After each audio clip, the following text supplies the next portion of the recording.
Менің есімім Қизат Саят Қизатұлы. Малай Сарыбатыр мектебінде еңбек жолын бастап 15 жыл ұстаздық етудемін. Бұл жылдар мен үшін қызығы мен тәжірибесі мол, жетістіктер мен қуанышқа толы жылдар болды. Дене шынықтыру пәнімен қатар мектепте ұлттық ойындарды насихаттап, ішіндегі асық ату спортын өз шәкірттеріме үйрете бастадым. Павлодар облысында асық ату федерациясы құрылғаннан кейін қаламызда асық ату спорты ерекше серпіліс алды. Осыған орай көптеген облыстық және республикалық деңгейдегі жарыстар ұйымдастырылып, өткізіле бастады. Жаттықтыру процесінде балаларға асықты иіру, шерту, дәлдеу сияқты қасиеттерін дамыту үшін авторлық жобам бойынша жасалған тренажерларды пайдаланды.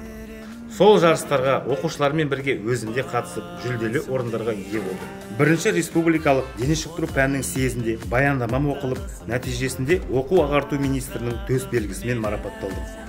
Алдағы уақытта шәкірттерін тәрбиелеп, спорт шебері нормативін орындау және Қазақстан Республикасының құрама командасы сапында өнер көрсетуге бар үлесімді қосамын.